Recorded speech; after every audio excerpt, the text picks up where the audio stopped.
Hello student, आज की इस वीडियो में हम आपके लिए लेकर आ चुके हैं। जैसा कि आप सभी जानते हैं कि आपको उपचारात्मक शिक्षण कार्य पुस्तिका 2024 के लिए जारी कर दी गई है।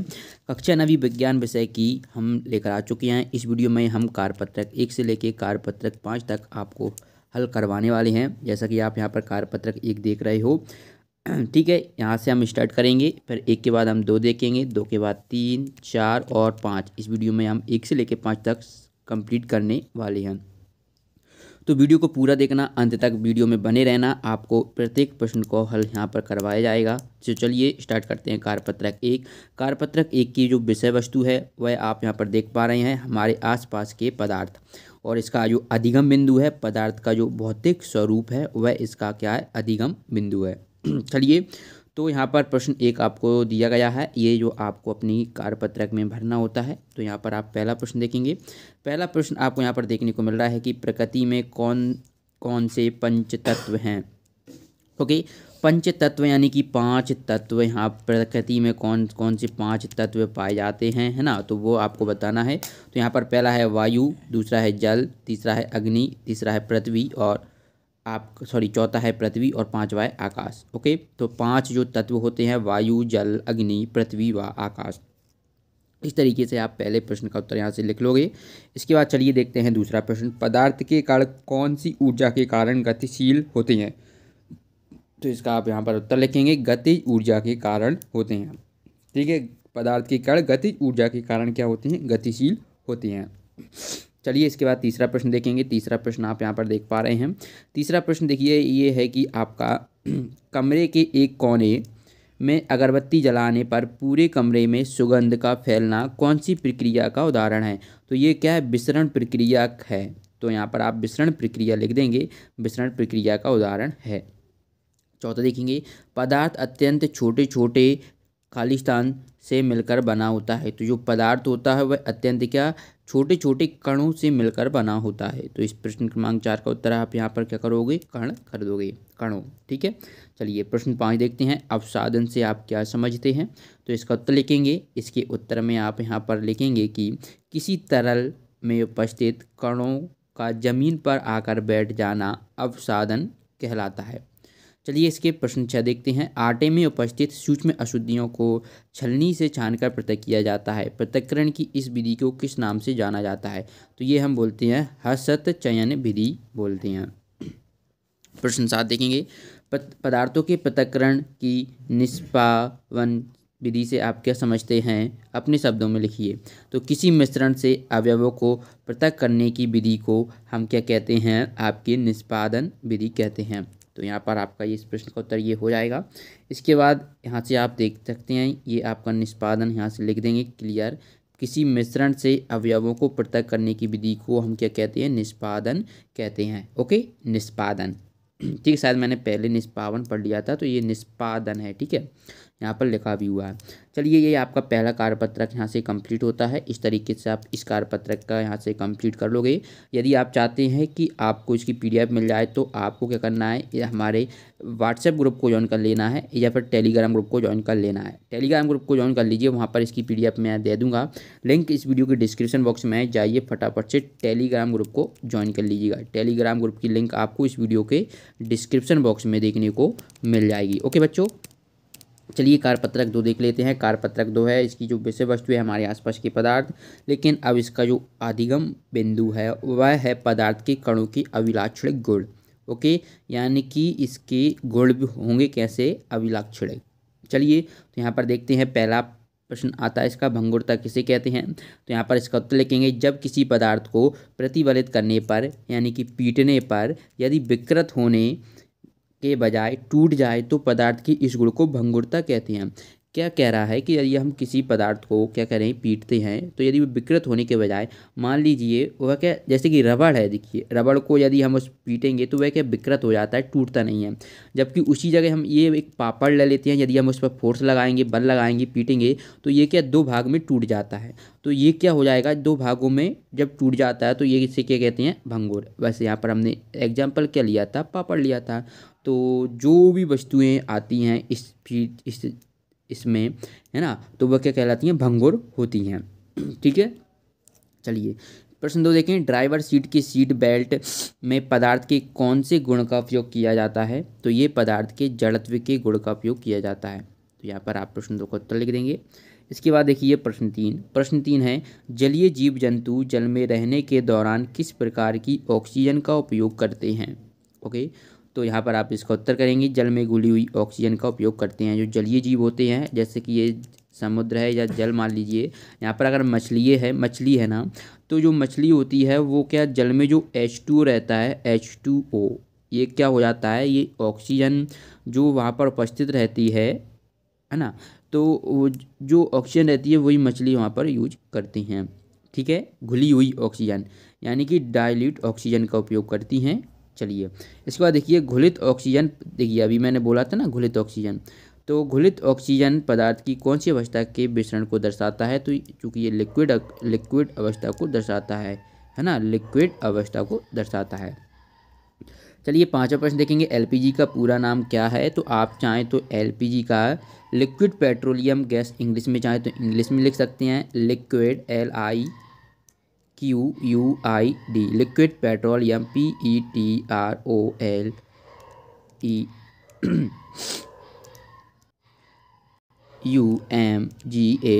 ओके, या फिर आप इसको हिंदी में चाहें तो ये लिख दीजिएगा, हिंदी में सही रहेगा। वैसे तो कि इंग्लिश और हिंदी बस देवनागरी में लिख दिया है, द्रवीकृत कर दिया बस लिक्विड को, और तो सेम ही लिखा है। ठीक है, चलिए पदार्थ के कण एक दूसरे को परस्पर क्या करते हैं? तो जो पदार्थ के कण होते हैं वह एक दूसरे को आकर्षित करते हैं। ओके, एक दूसरे को क्या करते हैं? आकर्षित करते हैं। आप प्रतिकर्षित भी करते हैं, लेकिन ये कब करते हैं? जब जो पदार्थ के कण एक ही गुण के हों। ओके, जब समान गुण के होते हैं तो प्रतिकर्षित करते हैं, और जब असमान गुण के होते हैं तो वो आकर्षित करते हैं। ठीक है, ये आपको पता होना चाहिए। चलिए इसके बाद देखते हैं प्रश्न 7, पदार्थ के कण निरंतर होते हैं तो पदार्थ के कण क्या होते हैं? निरंतर गतिशील होते हैं। तो यहाँ से हमने एक कारपत्रक 2 भी आपका कंप्लीट कर लिया है। इसके बाद हम अब बढ़ते हैं कारपत्रक 3 की ओर। कारपत्रक 3 यहाँ पर इसकी जो विषय वस्तु है, हमारे आसपास के पदार्थ में अधिगम जिसका बिंदु रहने वाला है पदार्थ की अवस्थाएं।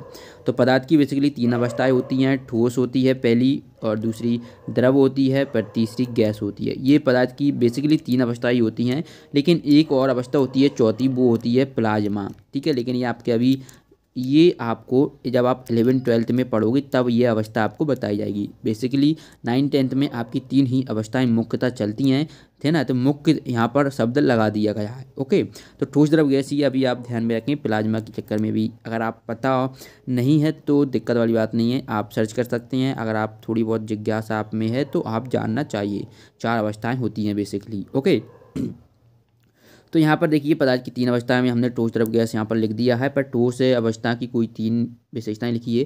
तो पहला है ठोसों का आकार निश्चित होता है, यानी कि ठोस क्या सॉलिड होते हैं, है ना, सॉलिड होते हैं बिल्कुल। जैसे कि आप देख सकते हैं कोई भी आप उदाहरण ले सकते हैं ईंट का। ईंट में जो ईंट के जो अगर आप इसको फोड़ेंगे तो ये टुकड़ों में विभाजित हो जाएगा, है ना, टुकड़ों में। लेकिन जब ये पक्की होती है तो ये क्या सॉलिड बिल्कुल इस तरीके से एक दूसरे के कण बिल्कुल क्या सॉलिड होती हैं बिल्कुल, है ना। तो इसे क्या ये काफ़ी इसका घनत्व क्या डेंसिटी काफ़ी बढ़ जाती है, ये सॉलिड होता है। तो यहाँ पर वही है आयतन, वॉल्यूम भी इसका क्या होता है निश्चित होता है। यदि ईंट है तो इसका ईंट जितना ही वॉल्यूम होगा, है ना। तो ये इसके क्या हो जाएंगी विशेषताएं हो जाएंगी। देखिए अगला देखिए, वह तापमान जिस पर ठोस पिघलकर द्रव में बदल जाता है क्या कहलाता है? तो देखिए यहाँ पर क्या बोला जा रहा है कि एक टेम्परेचर है आपका जिस पर कोई ठोस है, मान लीजिए ठोस है, जैसे कि मान लीजिए अभी ये आपका बर्फ़ की सिल्ली है जो कि क्या सॉलिड स्टेट में है। ठीक है, टेम्परेचर पिघलकर द्रव में, अब ये क्या जो है इसका जो टेम्परेचर इतना कर दिया गया है कि ये पानी बन गया है ना। तो ये क्या कहलाता है? तो प्यारे बच्चों सॉलिड से वह क्या बना है? पानी बना है। पानी क्या होता है प्यारे बच्चों? लिक्विड होता है ना, लिक्विड यानी क्या ये क्या गला है पानी, आप पानी की बूंदें आई हैं यानी कि ये गल कर आया है, तो इसलिए क्या कहलाएगा? गलनांक कहलाता है ना। वह तापमान जिस पर ठोस पिघलकर द्रव में बदल जाता है क्या कहलाता है? गलनांक कहलाता है। ठीक है, इसी की अगली स्टेज होती है यदि हम इसका टेम्परेचर इतना कर दें कि ये क्या हो अब जो उबलने लगे, है ना, तो ये इसका क्या कहलाता है? क्वथनांक कहलाता है। ओके, यहाँ पर आपको ये भी ध्यान रखना है। चलिए अगला देखिए प्रश्न 5, ऊर्ध्वपातन की परिभाषा लिखो। तो पदार्थ का ठोस से सीधा गैस में बदलना। ठोस ठोस है, सॉलिड से सीधे वो क्या लिक्विड में नहीं बदलेगा, लिक्विड में नहीं बदलेगा, किस में बदलेगा, गैस में बदलेगा। तो ये यहाँ से सीधे इधर आना, बर्फ से सीधे क्या वो वाष्पीकृत हो रहा है, तो ये क्या पानी नहीं बन रहा है, तो ये क्या कहलाता है, ऊर्ध्वपातन कहलाता है। ओके, ऊर्ध्वपातन आप लोग समझ गए होंगे। इसके बाद देखिए आपका प्रश्न 6, प्रश्न 6 आपको यहाँ पर देखने को मिल रहा है, शुष्क बर्फ का सूत्र लिखो।